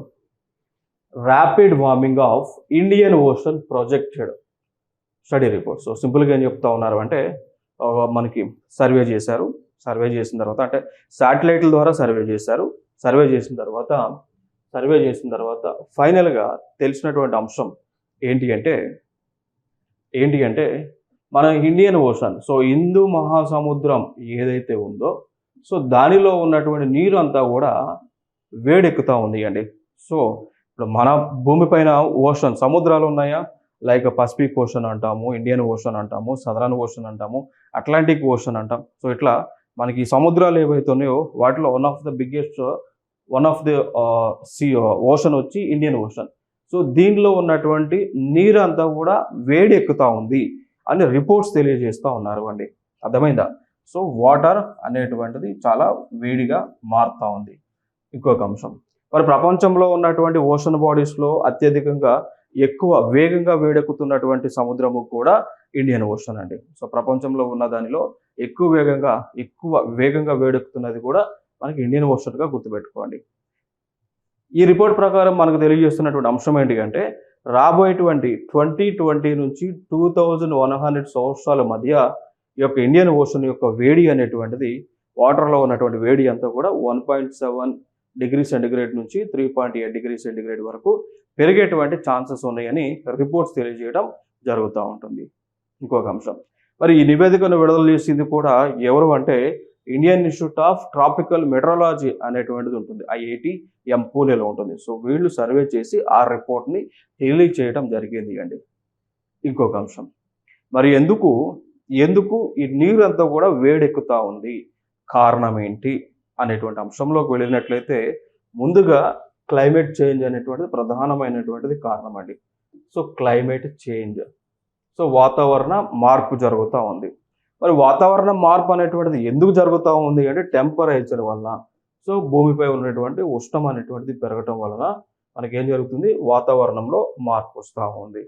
ఇంకొక అంశం, మరి ఎందుకు టెంపరేచర్లు విపరీతంగా పెరుగుతున్నాయి అంటే దానికి గల కారణం ఏంటి అంటే భూమిపైన ఉష్ణోగ్రతలు గణనీయంగా పెరుగుతున్నాయి. ఆ ఉష్ణోగ్రతలు గణనీయంగా పెరగడం వలన దాని ఇంపాక్ట్ అనేటువంటిది సముద్రాల పైన ప్రభావం చూపిస్తుంది.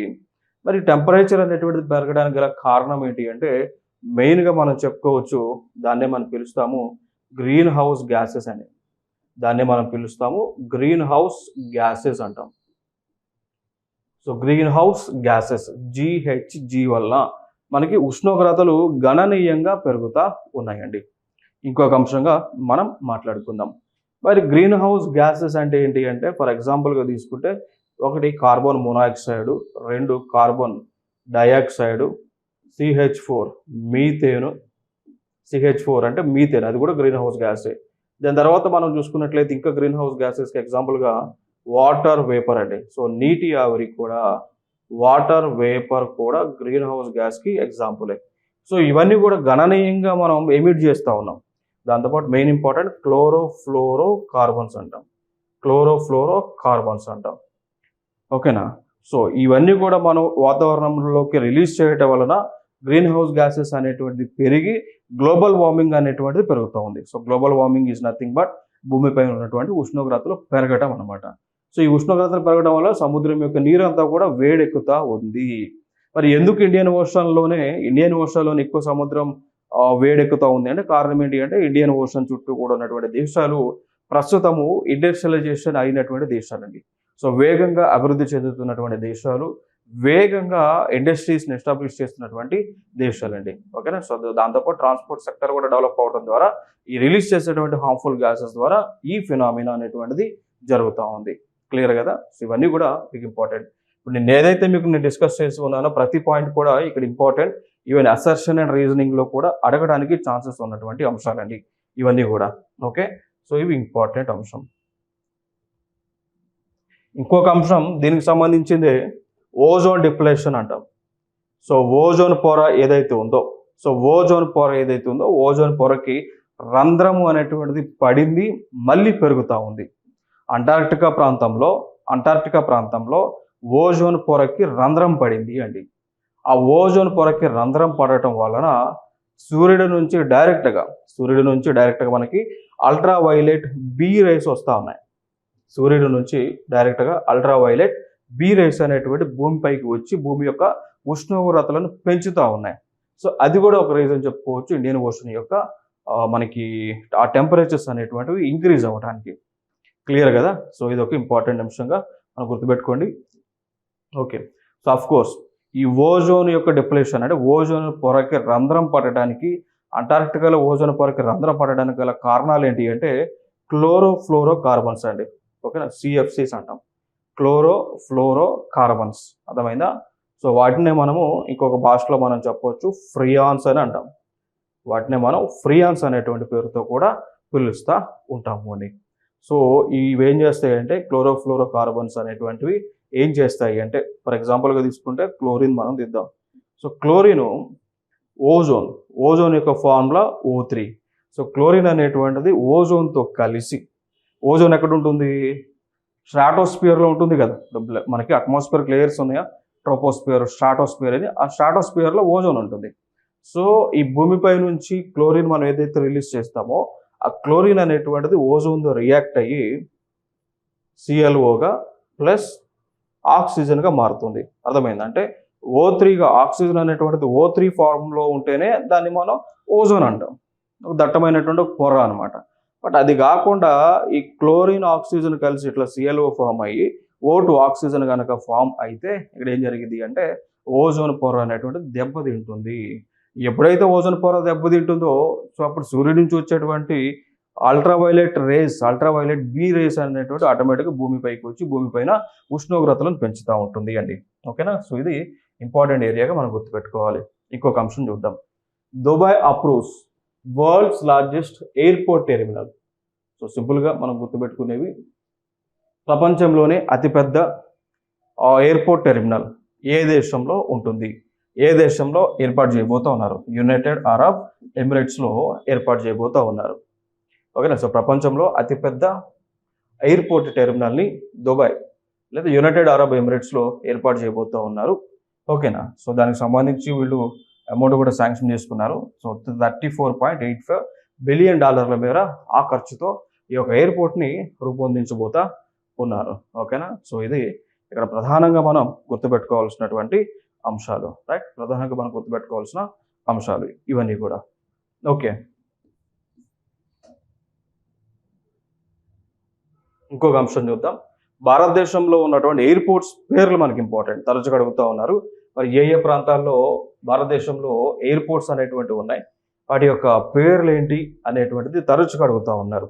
ఇప్పుడు ఫర్ ఎగ్జాంపుల్ మనం తెలంగాణలో చూసుకుంటే తెలంగాణలో రాజీవ్ గాంధీ ఇంటర్నేషనల్ ఎయిర్పోర్ట్ ఉంటుంది అండి. తెలంగాణలో మనం చూసుకుంటే తెలంగాణలో రాజీవ్ గాంధీ ఇంటర్నేషనల్ ఎయిర్పోర్ట్ ఉంటుంది. తరచుగా ఎయిర్పోర్ట్స్ యొక్క పేర్లను అడుగుతూ ఉన్నారు. ఇప్పుడు ఆర్ఆర్బి జీకే పాయింట్ ఆఫ్ వ్యూలో, రైల్వే రిక్రూట్మెంట్ బోర్డ్ ఎగ్జామ్స్లో జీకే పాయింట్ ఆఫ్ వ్యూలో అడుగుతూ ఉన్నారు, ఎస్ఎస్సీలో అడుగుతూ ఉన్నారు. ఓకేనా?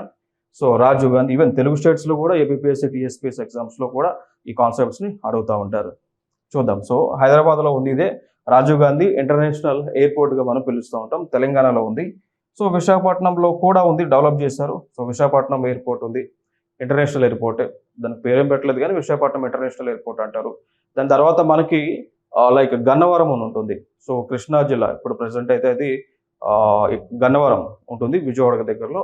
సో ఆ విజయవాడలో కూడా ఎయిర్పోర్ట్ ఉంది, అది కూడా ఇంటర్నేషనల్ ఎయిర్పోర్ట్. దాన్ని విజయవాడ ఇంటర్నేషనల్ ఎయిర్పోర్ట్గా పిలుస్తుంటారు. అదొక అంశం. దాని తర్వాత ఒడిశాలోకి వెళ్తే బిజు పట్నాయక్ అని పిలుస్తారు, బిజు పట్నాయక్ ఇంటర్నేషనల్ ఎయిర్పోర్ట్. ఇంకొక అంశం, previous year question, Kempegowda international airport ఎక్కడుంది అని అడిగారు. ప్రీవియస్ ఇయర్ క్వశ్చన్ వచ్చి కెంపగౌడ ఇంటర్నేషనల్ ఎయిర్పోర్ట్ ఎక్కడ ఉంటుంది అని ప్రీవియస్గా అడిగారు. సో అది బెంగళూరులో ఉంటుంది అండి, బెంగళూరులో ఉంటుంది కెంపగౌడ ఇంటర్నేషనల్ ఎయిర్పోర్ట్, బెంగళూరు. ఎందుకు కెంపగౌడ అని పేరు పెట్టారంటే ఆ బెంగళూరు నగరాన్ని డెవలప్ చేసినటువంటి వ్యక్తే కెంపగౌడ. సో అందుకు ఆయన పేరు పైనే పెట్టడం జరిగింది అండి. సో అట్లా ఇవి. దాని తర్వాత గతంలో ఇంకొక అంశం అడిగింది ఏంటి అంటే ఈ ఛత్రపతి శివాజీ ఇంటర్నేషనల్ ఎయిర్పోర్ట్ ఎక్కడ ఉంటుంది అని చెప్పేసి అడిగారు. సో అది మహారాష్ట్రలో ఉంటుంది. అర్థమైందా? సో శివాజీ మనకి మహారాష్ట్రకు చెందినటువంటి ఫ్రీడమ్ ఫైటర్ కదా. సో వారు పేరు పైన ఇది అడగడం జరిగింది. దాని తర్వాత సర్దార్ వల్లభాయ్ పటేల్ యొక్క ఇంటర్నేషనల్ ఎయిర్పోర్ట్ ఏమో గుజరాత్ రాష్ట్రంలో ఉంటుంది అండి. అదొక అంశం. ఇంకొక అంశం, ఇంకొక మ్యాచింగ్లు అడిగారు, ఇందిరాగాంధీ ఇంటర్నేషనల్ ఎయిర్పోర్ట్ ఎక్కడ ఉంటుంది అని. ఓకేనా? సో అది ఇందిరాగాంధీ ఇంటర్నేషనల్ ఎయిర్పోర్ట్ వచ్చేసి మనకి న్యూఢిల్లీలో ఉంటా ఉంది అండి. ఓకేనా? సో దీనికి సంబంధించి అంతకుముందు మనకి మ్యాచింగ్లో అడిగారు ఇవన్నీ కూడా. సో మ్యాచింగ్లో వాళ్ళు ఇచ్చిన దానిలో మనం చూసుకుంటే వాళ్ళు ఫోకస్ చేసినవి, ఒకటి Indira Gandhi international airport, 2 Rajiv Gandhi international airport, 3 Kempegowda international airport. ఓకేనా. So Kempegowda international airport, 4 Chhatrapati Shivaji international airport అండి. సో ఇవి వాళ్ళు ఫోకస్ చేసి అడిగారు. పక్కనేమో అవి ఏ రాష్ట్రాల్లో ఉన్నాయి అడగటం జరిగింది. సో ఇందిరాగాంధీ ఏమో ఢిల్లీలో ఉంటుంది. సో ఇండియా యొక్క ప్రైమ్ మినిస్టర్ గతంలో చేసింది ఎవరు? ఇందిరాగాంధీ కదా. సో ఇందిరాగాంధీ ఎయిర్పోర్ట్ ఏమో ఢిల్లీలో ఉంటుంది. రాజీవ్ గాంధీ ఏమో హైదరాబాద్లో ఉంటుంది. కెంపగౌడ మాత్రము బెంగళూరులో ఉంటుంది. And Chhatrapati Shivaji international airport ఏమో మహారాష్ట్రలో ఉంటుంది. సో ఇవి ప్రధానంగా కూడా గుర్తుపెట్టుకోండి జీకే పాయింట్ ఆఫ్ వ్యూలో. Next, WHO's new global malaria strategy for 2030 అండి. సో ఇంకొక టార్గెట్ ఏం పెట్టుకుంది అంటే, వరల్డ్ హెల్త్ ఆర్గనైజేషన్ ఉందా, వరల్డ్ హెల్త్ ఆర్గనైజేషన్ వాళ్ళు అంటే ప్రపంచ ఆరోగ్య సంస్థ వాళ్ళు ప్రపంచ దేశాలలో మలేరియా అనేటువంటి ఒక వ్యాధిని లేకుండా చేయాలని ఒక టార్గెట్ పెట్టుకున్నారు. సో ప్రపంచ దేశాలలో మలేరియా అనేటువంటిది లేకుండా టార్గెట్ పెట్టుకోవడం జరిగింది. అర్థమైందా? అది ఎప్పటికి పెట్టుకున్నారు? 2030కి పెట్టుకున్నారు. సో 2030 కల్లా మలేరియా వ్యాధి అనేటువంటిది ప్రపంచ దేశాల్లో ఉండకుండా చర్యలు తీసుకునేటువంటి కార్యక్రమాన్ని ప్రారంభించడం జరిగింది. సాధారణంగా ఈ మలేరియా అనేటువంటిది మరి ఎట్లా వస్తుంది అంటే, ఫిమేల్ దోమలు, సో ఫిమేల్ ఎనోఫిలస్ మస్కిటోస్ కనుక కుడితే, సో ఆడదోమలు ఇవన్నీ కూడా, సో ఇవి కుడితే ఈ మలేరియా అనేటువంటిది ట్రాన్స్మిట్ అవుతుంది. ఇప్పుడు ఫర్ ఎగ్జాంపుల్ ఎవరికైనా మలేరియా వచ్చింది, ఈ ఫీమేల్ ఎనోఫిలస్ మస్కిటోస్ వచ్చి వాళ్ళని కుట్టినాయి, అప్పుడు ఈ మలేరియాకి సంబంధించినటువంటి పాథోజన్ ఏదైతే ఉందో ఇది ఆ మస్కిటో ద్వారా క్యారీ అయ్యి ఇంకెవరికైతే కుట్టిద్దో వాళ్ళకి మలేరియా స్ప్రెడ్ అవుతూ ఉంటుంది. అర్థమైందా? So malaria is a communicable disease. So malaria is a transmittable disease అండి. ఓకేనా. సో ఈ అంశాన్ని అయితే మనం ఇక్కడ గుర్తుపెట్టుకోవాలి, వెరీ ఇంపార్టెంట్. ఇంకొక అంశం దీని కోవలోనే మనం గుర్తుపెట్టుకునేవి, భారతదేశంలో కొన్ని వ్యాధులను పూర్తిగా లేకుండా తొలగించారు అండి. భారతదేశంలో కొన్ని వ్యాధులను లేకుండా తొలగించారు. ఫర్ ఎగ్జాంపుల్గా తీసుకుంటే పోలియో అంట. సో పోలియో భారతదేశంలో లేకుండా 2014లోనే దాన్ని తొలగించారు. దాని తర్వాత స్మాల్ పాక్స్ అంటాం, దాన్ని మసూచి అంటాం. స్మాల్ పాక్స్ని మసూచి అంటాం. సో 2015కి కంప్లీట్గా దాన్ని ఎలిమినేట్ చేశాము. దాని తర్వాత యాస్ అనేటువంటి ఒక వ్యాధి, యాస్ అంటాం. అర్థమైందా? సో యాస్ అంటే స్కిన్ అంతా కూడా డ్యామేజ్ అవుతుంది. సో దాన్ని మనం తొలగించాము, యాస్ అనేటువంటి దాన్ని. దాని తర్వాత ఇంకొక వ్యాధిని మనం భారతదేశం నుంచి తొలగించాము, దాన్ని లెప్రోసీ అంటాం, కుష్టు వ్యాధి. సో కుష్టు వ్యాధిని, యాస్ని, స్మాల్ పాక్స్ని, పోలియోని భారతదేశం నుంచి కంప్లీట్గా మనం తరిమి కొట్టడం జరిగింది అండి.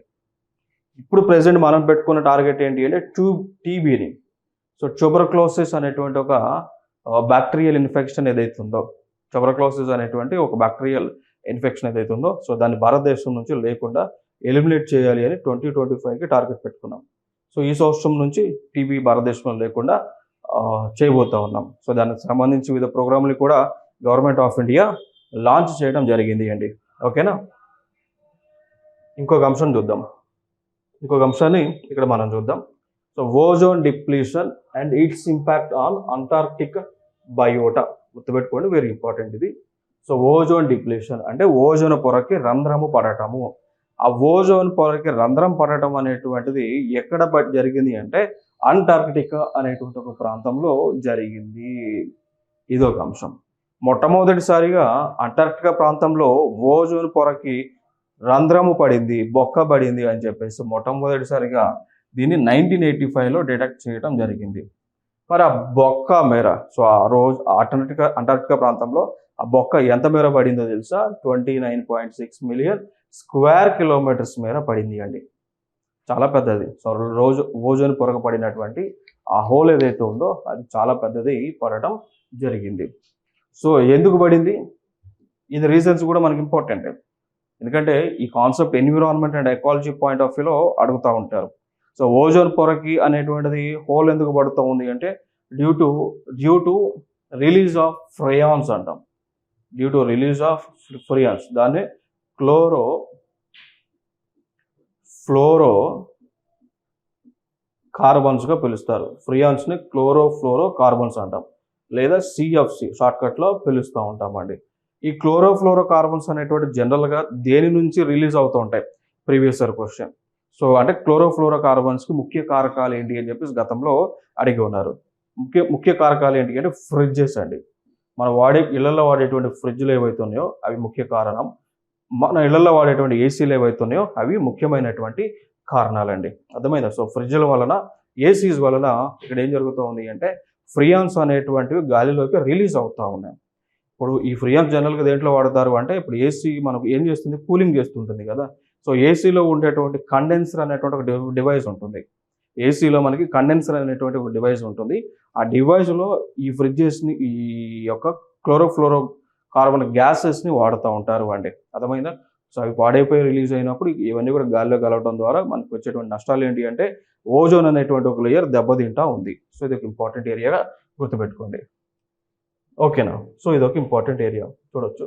సో ఓజోన్ లేయర్ అనేటువంటిది బొక్కబడటం ద్వారా జరిగేటువంటి అంశం ఏంటి అంటే ఈ విధంగా ఓజోన్ O3 కాస్త O3గా ఉండేది కాస్త ఏమవుతుంది అంటే క్లోరిన్తో కలిసి, సో ClOతో కలుస్తూ ఉంటుంది. సో క్లోరిన్ మొనాక్సైడ్ ఫామ్ అవుతుంది, మళ్ళీ ఆక్సిజన్గా ఫామ్ అయింది. సో మనకి ఎప్పుడైతే ఆక్సిజన్ O3గా ఉంటేనే అది ఓజోన్ అని, O2గా మారింది అంటే అది ఓజోన్ కాదు కదా. సో అదే ఇక్కడ జరిగేటువంటి అంశాలు. నెక్స్ట్, మరి ఓజోన్ లేయర్ అనేటువంటిది ఎందుకు భూమికి ఇంపార్టెంట్? ఓజోన్ లేయర్ అనేటువంటిది భూమికి ఎందుకు ఇంపార్టెంట్ అంటే అవి సూర్యుడి నుంచి వచ్చేటువంటి అతిలోహిత కిరణాలను అడ్డుకుంటా ఉంది. దాన్ని మనం ఏమంటాము అంటే ultra violet rays, B rays అంటాం. చూడండి, అల్ట్రా వైలెట్ బి రేస్ని అడ్డుకుంటా ఉంటుంది ఈ యొక్క ఓజోన్ అనేటువంటి పొర. ఓకేనా? సో ఇదొక ఇంపార్టెంట్ అంశం. మరి ఈ అల్ట్రా వైలెట్ బి రేస్ అనేటువంటిది అడ్డుకుంటా ఉంది కదా ఓజోన్ అనేటువంటి పొర. అడ్డుకుంటా ఉందా? అడ్డుకోకపోతే మనకు వచ్చేటువంటి నష్టాలు ఏంటి అంటే వీటి వల్ల కలిగేటువంటి నష్టాలు ఏంటి అంటే మనకు ఉన్నటువంటి స్కిన్ అంతా కూడా డ్యామేజ్ అయ్యిందండి. మనుషులకు ఉన్నటువంటి స్కిన్ ఏదైతే ఉందో అదంతా కూడా డ్యామేజ్ అయింది. అల్ట్రా వైలెట్ రేస్ మనకి స్కిన్ని తాగితే స్కిన్ డ్యామేజ్ అవుతుంది, క్యాన్సర్ వస్తుంది, స్కిన్ సెల్స్, స్కిన్ టిష్యూస్ అన్నీ కూడా దెబ్బతింటాయి. దాంతోపాటు ప్లాంట్లు కానీ, ట్రీలు కానీ, ఈ యానిమల్స్ అన్నీ కూడా మరణిస్తాయి అన్నమాట. సో అది నెగిటివ్ కాన్సెప్ట్, నెగిటివ్గా దానివల్ల కలిగేటువంటి నష్టాలుగా మనం చెప్పుకోవచ్చు అండి. ఓకేనా? సో ఇదొక అంశము. ఇంకొక అంశం మనం గుర్తుపెట్టుకోవాలి, ఇది వెరీ ఇంపార్టెంట్. ఇది గతంలో అడిగారు కూడా. అంటే ఏమని అడిగారంటే మోంట్రియల్ ప్రోటోకాల్ అనేటువంటిది దేనికి సంబంధించింది అడిగారు. గతంలో అడిగినది మాంట్రియల్ ప్రోటోకాల్ అనేటువంటిది దేనికి సంబంధించింది అడిగారు. సో అది దేనికి సంబంధించింది అంటే మనకి ఓజోన్ని, సో ఓజోన్ పొరని ప్రొటెక్ట్ చేయడానికి జరిగినటువంటి ఒక ఒప్పందం అది. కెనడా దేశంలో మాంట్రియల్ అనేటువంటి ఒక ప్లేస్ ఉంటుంది. ఆ ప్లేస్లో ప్రపంచ దేశాలకు చెందినటువంటి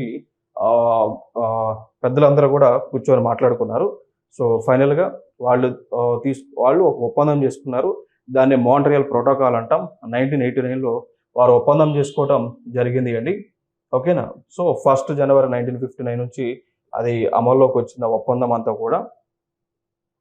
దీని యొక్క ముఖ్య ఉద్దేశం ఏంటి అంటే ఓజోన్ లేయర్ డిప్లీట్ అవ్వకుండా తగు జాగ్రత్తలు తీసుకోవాలి. సో ఓజోన్ పొర అనేటువంటిది రంధ్రం పడకుండా తగు జాగ్రత్తలు తీసుకోవాలి. ఎట్లా తీసుకుంటారు అంటే క్లోరోఫ్లోరో కార్బన్స్ అనేటువంటివి వాటిని ఉపయోగించకుండా ఈ ఎలక్ట్రానిక్ డివైజెస్ని తయారు చేయాలి. సో క్లోరోఫ్లోరో కార్బన్స్ అనేటువంటివి మనకి ఏముంది, పర్యావరణంలోకి రిలీజ్ చేయొద్దు అని వీళ్ళు ఒక టార్గెట్ పెట్టుకున్నారు ఇక్కడ. అర్థమైందా? సో వెరీ ఇంపార్టెంట్ ఇది. So the Montreal protocol is a global agreement aim to protect the ozone layer by phasing out the production of various ozone depleting substances. Very important area. అర్థమైందా? So Montreal protocol అనేటువంటి దీనిలో ఏం discuss చేశారు అంటే ఏవైతే ozone పొర దెబ్బతినడానికి అలా కారకాలు ఉంటాయో వాటి మొత్తాన్ని కూడా బహిష్కరించాలి, వాటి మొత్తాన్ని కూడా ప్రొటెక్షన్ ఆపేయాలని టార్గెట్ పెట్టుకోవడం జరిగింది. ఓకేనా? సో ఈ యొక్క ఇంపార్టెంట్ అంశం. ఇప్పుడు ఎన్విరాన్మెంట్ ఎకాలజీలో చాలా మనకి కాన్ఫరెన్సెస్ ఉంటాయి, చాలా ప్రోటోకాల్స్ ఉంటాయి. లైక్ స్టాక్ హోమ్ ప్రోటోకాల్ అని అంటాం. స్టాక్ హోమ్ స్వీడన్ అనేటువంటి ఒక దేశంలో స్టాక్ హోమ్ ప్రోటోకాల్ అనేటువంటిది జరిగింది. అది దేనికి సంబంధించి జరిగింది అంటే పిఓపికి సంబంధించింది అండి. సో పిఓపి లేదా పిఎం అంటాం, పార్టికులేట్ మ్యాటర్ అంటాం. సో దానికి సంబంధించినవి స్టాక్ హోమ్ కాన్ఫరెన్స్ దేనికి సంబంధించింది? పార్టికులేట్ మ్యాటర్ లేదా పిఓపికి సంబంధించిన కాన్ఫరెన్స్ జరగడం జరిగింది అండి. అర్థమైందా? సో అట్లా మనకు అడుగుతున్నారు. ఇంకా ఫర్దర్గా నగోయా ప్రోటోకాల్ అని ఉంటుంది. నగోయా ప్రోటోకాల్ జపాన్ దేశంలో జరగడం జరిగింది. ఆ నగోయా ప్రోటోకాల్ దేనికి సంబంధించింది అన్నప్పుడు క్లైమేట్కి సంబంధించినటువంటి ప్రోటోకాల్ జరిగింది. ఓకే, సో ఇట్లా ప్రోటోకాల్స్ ఇవన్నీ కూడా అడుగుతా ఉన్నారు. Sunita Williams to pilot Boeing Starliner space craft on May 7th అండి. సో ఇక్కడ వీరు భారతదేశానికి చెందినటువంటి వారు, భారతదేశ సంతతికి చెందినటువంటి వారు. సో సునీత విలియమ్స్, సో వీరు ఆల్రెడీ గతంలో 2 సార్లు స్పేస్ పర్యటన చేశారండి. 2 సార్లు కూడా స్పేస్లోకి వెళ్ళి అక్కడ వీరు పరిశోధనలు చేయడం జరిగింది. ఇప్పుడు 3వసారి వీరు వెళ్ళబోతా ఉన్నారు. May 7th కక్షలోకి వెళ్ళబోతా ఉన్నారు. అర్థమైందా? సో May 7th వారు వెళ్ళబోతా ఉన్నారు. వారితో పాటు అంటే సునీత విలియమ్స్తో పాటు బ్యారీ విల్మోర్ కూడా వెళ్ళబోతా ఉన్నారండి. ఓకేనా? సో బ్యారీ విల్మోర్ కూడా వెళ్ళబోతా ఉన్నారు. సో ఎక్కడికి వెళ్తారు వీళ్ళు? ఏదైతే అంతరిక్షంలో భూమి నుంచి 400 కిలోమీటర్ దూరంలో ఉన్నటువంటి ఇంటర్నేషనల్ స్పేస్ స్టేషన్ ఏదైతే ఉందో, సో ఇంటర్నేషనల్ స్పేస్ స్టేషన్ ఏదైతే ఉందో అక్కడికి వీళ్ళు రీచ్ అవ్వబోతా ఉన్నారు, అక్కడికి వెళ్ళబోతా ఉన్నారు. సో వీళ్ళు వాడేటువంటి స్పేస్ క్రాఫ్ట్ ఏంటి అంటే బోయింగ్కి చెందినటువంటిది. బోయింగ్ అనేటువంటి కంపెనీ ఏదైతే ఉందో వారికి చెందినటువంటి స్పేస్ క్రాఫ్ట్ని వాళ్ళు వాడబోతూ ఉన్నారు. సో దాన్నే బోయింగ్ స్టార్లైనర్ స్పేస్ క్రాఫ్ట్గా పిలుస్తూ ఉంటారండి. బోయింగ్ స్టార్లైనర్ స్పేస్ క్రాఫ్ట్గా పిలుస్తూ ఉంటారు. ఓకేనా? సో ఇది ఇక్కడ ఒక ఇంపార్టెంట్ అయినటువంటి అంశంగా మనం మాట్లాడుకోవచ్చు. ఇంకొక అంశం మనం చూద్దాం. Mapping Indian ocean floor for climate and weather prediction. So ఇక్కడ ఏం చేస్తున్నారు? ఇప్పుడు మన భారతదేశం ఉందా, మన ఇండియా ఉందా? సో మన ఇండియా చుట్టూ ఇదంతా కూడా మన ఇండియా చుట్టూ ఉన్నటువంటి ఈ వాటర్, నీరు ఏదైతే ఉందో, సో దీన్ని ఇండియన్ ఓషన్ అంటాం కదా, హిందూ మహాసముద్రం. సో ఈ హిందూ మహాసముద్రంని వాళ్ళు తెలుసుకోబోతా ఉన్నారు. సో ఓషన్ ఫ్లోర్, సముద్రం యొక్క ఫ్లోర్ ఏదైతే ఉందో దాన్ని స్టడీ చేయబోతా ఉన్నారు అండి. ఓకేనా? సో సముద్రం లోపల అడుగున ఏముంది, ఎటువంటి మెటీరియల్ ఉంది, ఎక్కడెక్కడ ఏ ప్రాంతాల్లో లోపల మనకి ట్రెంచెస్ ఉన్నాయి అంటాం, లోయలు అంటాం. సముద్రం లోపల లోయ ఉంటే దాన్ని ట్రెంచ్ అంటాం అండి. అర్థమైంది? ఇది నీరు లోపల కనుక ఈ విధంగా లోయలు ఉంటే దాన్ని ట్రెంచ్ అంటాం. భూమిపైన ఈ విధంగా లోయ ఉంటే కనుక, భూమిపైన ఉంటే దాన్ని వ్యాలీ అంటామండి. సో అట్లా ఈ సముద్రం లోపల ట్రెంచెస్ ఎక్కడ ఉన్నాయి, ఈ సముద్రం లోపల ఎటువంటి మినరల్స్ ఉన్నాయి, ఏ ఏ ప్రాంతాల్లో మనకి హిల్స్ ఉన్నాయి అనేటువంటిది స్టడీ చేయబోతా ఉంది. ఎవరు స్టడీ చేయబోతా ఉన్నారు? ఇండియాకి చెందినటువంటి సంస్థ అండి. అర్థమైందా? సో ఇండియాకి చెందినటువంటి సంస్థ. ఓకేనా? సో ఐఎన్సి ఓఐఎస్ అంటాం. వీళ్ళు ఇన్కాయిస్ అనేటువంటి సంస్థ. వీళ్ళు హైదరాబాద్లోనే ఉంటారు. సముద్రానికి సంబంధించి వీళ్ళు పరిశోధనలు చేస్తారండి. ఓకేనా? సో సముద్రానికి సంబంధించినటువంటి పరిశోధనలు అనేటువంటివి ఇన్కాయిస్ అనేటువంటి సంస్థ చేస్తుంది. వీళ్ళు స్టడీ చేయబోతా ఉన్నారు. మరి ఈ స్టడీ చేయడం వల్ల కలిగేటువంటి బెనిఫిట్స్ ఏంటి అంటే, ఏ ప్రాంతాల్లో ఎక్కువ ఉష్ణోగ్రతలు ఏర్పడతా ఉన్నాయని స్టడీ చేస్తారు. ఏ ప్రాంతాల్లో ప్రెషర్ లెవెల్స్, పీడనం అనేటువంటిది ఉందో వీళ్ళు స్టడీ చేయడం జరుగుతుంది. ఏ ప్రాంతాల నుంచి ఏ డైరెక్షన్లో విండ్స్ అనేటువంటి మూమెంట్ అవుతుందో తెలుసుకుంటారు. ఏ డైరెక్షన్లో సముద్రంలో అలలు లేదా కరెంట్స్ అంటాం, కరెంట్స్ అనేటువంటి మూమెంట్ ఎక్కడ జరుగుతూ ఉంది. ఓకేనా? సో ఏ ప్రాంతాల నుంచి ఈ యొక్క కరెంట్స్ ఏవైతే ఉంటాయో, సముద్రంలో నీరు మూమెంట్ ఉంటుంది కదా, సో దాన్ని కరెంట్స్ అంటాం. అవి ఏ డైరెక్షన్లో జరుగుతున్నాయి, ఎక్కడెక్కడ జరుగుతున్నాయి అనేటువంటి అంతా కూడా వీళ్ళు అంచనా వేస్తారు అన్నట్టు. సో వీటిని అనాలిసిస్ చేసిన తర్వాత ఏం తెలుస్తుంది? భారతదేశంలో యొక్క వెదర్ అనేటువంటిది, సో వాతావరణం అనేటువంటిది ఏ విధంగా ఉంది, లాంగ్ టర్మ్ క్లైమేట్ అనేటువంటిది ఏ విధంగా ఉంది అనేటువంటి అంశాలన్నీ కూడా తెలుస్తాయండి. సో దాన్ని బట్టే సైక్లోన్స్ ఎప్పుడెప్పుడు రావచ్చు అని ప్రెడిక్ట్ చేస్తారు. అర్థమైంది కదా? సో వెదర్ క్లైమేట్ ఫినామినా అర్థం చేసుకుంటే మనకు తెలుస్తుంది తుఫాన్లు ఎప్పుడు రాబోతా ఉన్నాయని మనకు తెలుస్తాయి. సో తుఫాన్లు అనేటువంటి రాబోతున్నటువంటి సమయం వచ్చినప్పుడు ఆటోమేటిక్గా గవర్నమెంట్ ఏం చేస్తుంది? ఫార్మర్స్ని అలర్ట్ చేస్తుంది అండి. సో రైతులని హెచ్చరిస్తూ ఉంటుంది, ఫార్మర్స్ని హెచ్చరిస్తూ ఉంటారు. క్లియర్ కదా? అంటే ఈ టైంలో తుఫాన్ రాబోతుంది, పంటకు సంబంధించి మీరు తగు ప్రొటెక్షన్స్ తీసుకోండి అని చెప్తూ ఉంటుంది. దాని తర్వాత ఫిషర్మెన్ ఉంటారా, ఆక్వాకల్చర్ చెందినటువంటి ఈ మత్స్యకారులు ఉంటారా, సో మత్స్యకారులకు కూడా ఇన్ఫర్మేషన్ ఇస్తుంది. ఈ టైంలో తుఫాన్ రాబోతూ ఉంది కాబట్టి మీరు సముద్రంలో చేపల వేటకు వెళ్ళొద్దని గైడ్ లైన్స్ని ఇస్తూ ఉంటుంది. ఓకే, సో ఇవన్నీ కూడా ఇంటర్లింక్డ్ కాన్సెప్ట్స్ ఇవి. ఇంకొక అంశం, ఆర్టికల్ 244A న్యూస్లో ఉంది. ఆర్టికల్ 244A అనేటువంటిది న్యూస్లో ఉంది. ఈ ఆర్టికల్ 244A అనేటువంటిది జనరల్గా మన భారత రాజ్యాంగం రూపొందించినప్పుడు లేదు. దీన్ని కొత్తగా ఒక రాజ్యాంగ సవరణ ద్వారా ఇన్సర్ట్ చేశారు. ఆ రాజ్యాంగ సవరణే 22వ రాజ్యాంగ సవరణ అండి. 22వ రాజ్యాంగ సవరణ ద్వారా ఆర్టికల్ 244A అనేటువంటిది భారత రాజ్యాంగంలో పెట్టడం జరిగింది. ఆర్టికల్ 244A అనేటువంటిది ఎప్పుడు పెట్టారు? 1969లో పెట్టారు. అర్థమైందా? ఇంకొక అంశం, మరి ఆర్టికల్ 244A అనేటువంటిది దేనికి సంబంధించింది అంటే, అస్సాం అనేటువంటి ఒక రాష్ట్రం ఏదైతే ఉందో, 244A దేనికి సంబంధించింది అంటే అస్సాం అనేటువంటి ఒక రాష్ట్రం ఏదైతే ఉందో, సో ఈ రాష్ట్రంలో స్పెషల్గా కొత్తగా ట్రైబల్ ఏరియాస్ని ఏర్పాటు చేసుకునేటువంటి అధికారాన్ని కల్పించిందండి. ట్రైబల్ ఏరియాస్ని. అర్థమైందా? సో 244A అనేటువంటి ఆర్టికల్ వల్ల సంక్రమించినటువంటి అధికారాలు ఏంటి అంటే, అస్సాం రాష్ట్రంలో ఉన్నటువంటి అస్సాం రాష్ట్రం యొక్క ప్రభుత్వము ఆ రాష్ట్రంలో ఉన్నటువంటి ట్రైబల్ డెవలప్మెంట్ కోసము సపరేట్గా ట్రైబల్ ఏరియాస్ని ఏర్పాటు చేసుకోవచ్చు. అర్థమైంది? సపరేట్గా ట్రైబల్ ఏరియాస్ని ఏర్పాటు చేసుకునేటువంటి అధికారాలు అక్కడ ఇస్తూ ఉన్నారు. ఇది న్యూస్లో ఉండటం జరిగింది. ఓకేనా? సో ఇది ఒక ఇంపార్టెంట్ ఏరియా. ఇప్పుడు ఆల్రెడీ సో దీని ద్వారా ఈ 244A అనేటువంటి ఆర్టికల్ ఏదైతే చెప్తా ఉన్నానో, సో దీని ద్వారా అస్సాంలోనే కాకుండా వివిధ ప్రాంతాలలో సపరేట్ డిస్ట్రిక్ట్ కౌన్సిల్స్ అనేటువంటి ఏర్పాటు చేసుకున్నారు. సో అటానమస్ డిస్ట్రిక్ట్ కౌన్సిల్స్ అనేటువంటివి ఏర్పాటు చేశారు. ఫర్ ఎగ్జాంపుల్గా తీసుకుంటే అస్సాంలో నార్త్ కచ్చర్ హిల్స్ డిస్ట్రిక్ట్ కానీ, కర్బీ ఆంగ్లాంగ్ డిస్ట్రిక్ట్ కానీ, బోడోల్యాండ్ టెరిటోరియల్ ఏరియాస్ డిస్ట్రిక్ట్ కానీ అస్సాం రాష్ట్రంలో, అండ్ మేఘాలయలో కాసి హిల్స్ డిస్ట్రిక్ట్ కానీ, జైంటియా హిల్స్ డిస్ట్రిక్ట్ కానీ, గారో హిల్స్ డిస్ట్రిక్ట్ అని ఏర్పాటు చేశారు. మిజోరాంలో చక్మా డిస్ట్రిక్ట్, మరా డిస్ట్రిక్ట్, లై డిస్ట్రిక్ట్. అండ్ త్రిపురలో చూసుకుంటే త్రిపురలో త్రిపుర ట్రైబల్ ఏరియాస్ డిస్ట్రిక్ట్ అని, ఇట్లా వీళ్ళు ట్రైబల్ ఏరియాస్ కౌన్సిల్స్లను ఏర్పాటు చేసుకోవడం జరిగింది. అర్థమైందా? సో ఇది ఒక ఇంపార్టెంట్ అంశం. దీనికి సంబంధించి ఈ ట్రైబల్ ఏరియాస్కి సంబంధించి మన ఇండియన్ కాన్స్టిట్యూషన్లో ఒక షెడ్యూల్ ఉంటుంది. దాన్నే మనం అంటాము 6th షెడ్యూల్ అండి. ఇండియన్ కాన్స్టిట్యూషన్లో ఒక షెడ్యూల్ ఉంటుంది. దాన్నే మనం పిలుస్తాము 6th షెడ్యూల్ అని పిలుస్తూ ఉంటాం. సో 6th షెడ్యూల్ అనేటువంటిది ఏ రాష్ట్రాలకు సంబంధించింది అంటే, 6th షెడ్యూల్ అనేటువంటిది ఏ రాష్ట్రాలకు సంబంధించింది అంటే, ఒకటి అస్సాం అనేటువంటి ఒక రాష్ట్రంకి, అదేవిధంగా మేఘాలయ అనేటువంటి ఇంకొక రాష్ట్రంకి, దాంతోపాటు మిజోరాం అనేటువంటి ఇంకొక రాష్ట్రానికి, త్రిపుర అనేటువంటి రాష్ట్రానికి చెందినటువంటిది. So previous year question.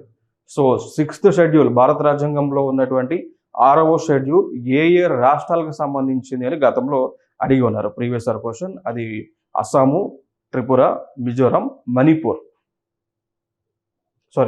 Mizoram, Meghalaya. Manipur కాదు, మేఘాలయ. సో అస్సాం, మేఘాలయ, మిజోరాం, త్రిపురకు సంబంధించిందే 6th షెడ్యూల్. ఇంకా అది కాక 5th షెడ్యూల్ అని ఉంటుంది.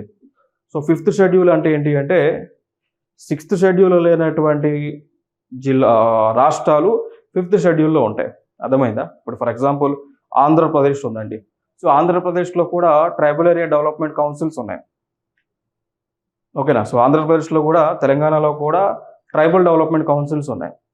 సో అవన్నీ కూడా ఎక్కడ ఉంటాయి? 5th షెడ్యూల్లో ఉంటాయండి. ఆంధ్ర అయినా, తెలంగాణ అయినా, జార్ఖండ్ అయినా, ఛత్తీస్గఢ్ అయినా, ఒడిశా అయినా, ఇవన్నీ కూడా 5th షెడ్యూల్లో ఆ రాష్ట్రాలు ఉంటాయి. సో 5th షెడ్యూల్ ఏం చెప్తుంది? భారతదేశంలో ఉన్నటువంటి ఎక్కడైతే ట్రైబల్ పీపుల్ ఉంటారో వారు ట్రైబల్ కౌన్సిల్స్ని ఐటీడీఏ లేదా ట్రైబల్ కౌన్సిల్స్ని వాళ్ళు ఏర్పాటు చేసుకుని వాళ్ళ యొక్క స్వపరిపాలన చేసుకోవచ్చు అని చెప్తూ ఉంటుంది. అది 5th షెడ్యూల్. కొన్ని రాష్ట్రాలు దీంట్లో ఉన్నాయి. సో 5th షెడ్యూల్లో లేనటువంటి రాష్ట్రాలు 6th షెడ్యూల్లో పెట్టారు. ఆ రాష్ట్రాలే అస్సాము, త్రిపుర, మిజోరాం అండ్ మేఘాలయ అనేటువంటి రాష్ట్రాలు. ఓకే? సో ఇదొక ఇంపార్టెంట్ అంశం. సో ఇంకోటి ఏమన్నారు అంటే, Congress leader Rahul Gandhi promise to implement article 244A of the constitution to safeguard the interest of the people in Assam tribal majority districts అండి. అర్థమైందా? సో ప్రెసెంట్ ఇప్పుడు రాహుల్ గాంధీ గారు వాగ్దానం చేశారు అస్సాం వాళ్ళకి. సో 244A అనేటువంటి ఒక ఆర్టికల్ భారత రాజ్యాంగంలో అమలు చేసి ఉన్నారు. ఏర్పాటు చేసుకున్నారో, సో దాని వలన సంక్రమించినటువంటి అధికారాలతో ఇంకా అస్సాం రాష్ట్రంలో ట్రైబల్ డెవలప్మెంట్ కౌన్సిల్స్ని ఏర్పాటు చేస్తాము, దానికి ఫండింగ్ ఇస్తామని ఆయన ఎలక్షన్ పాయింట్ ఆఫ్ వ్యూలో వాగ్దానాలు చేస్తున్నటువంటి సందర్భాన ఇప్పుడు ఈ న్యూస్ అనేటువంటిది న్యూస్లో కనిపిస్తూ ఉంది అండి. ఓకేనా? సో ఇది ఇంపార్టెంట్ ఏరియా.